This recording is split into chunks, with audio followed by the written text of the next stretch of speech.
आता बघूया टॉप 9 मोठ्या राजकीय बातम्या।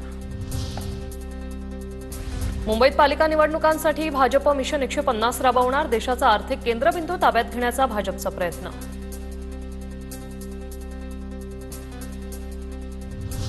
बीएमसी निवडणुकीत 227 पैकी 100 जागांवर शिवसेनेचा दावा, माजी नगरसेवकांना सज्ज राहण्याच्या शिंदेंच्या सूचना, शिवसेनेकडून 70 ते 75 संभाव्य उमेदवारांची तयारी, सूत्रांची माहिती।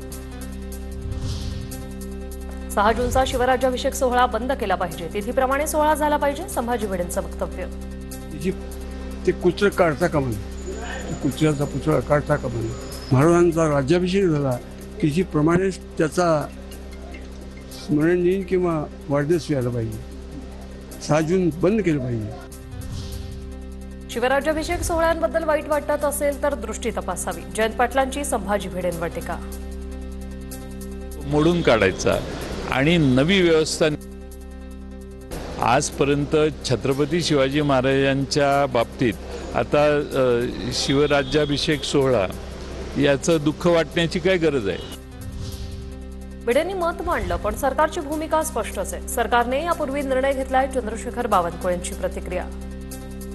त्यांनी त्यांचं मत व्यक्त केलेलं आहे, अनेक लोकांनी याची अशी यापूर्वी मत व्यक्त केली आहे, पण राज्य सरकार याबद्दलची राज्य सरकारची भूमिका स्पष्ट आहे।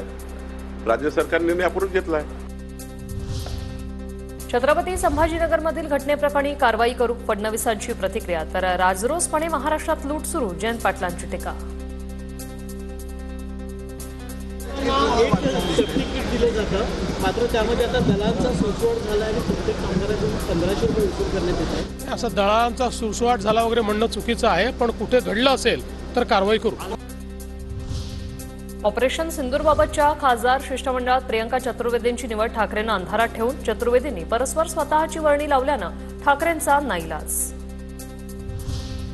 मुंडेंकडून काढून घेतलेलं खातं अखेर छगन भुजबळांकडे, मंत्री छगन भुजबळांकडे तिसऱ्यांदा अन्न आणि नागरी पुरवठा खातं।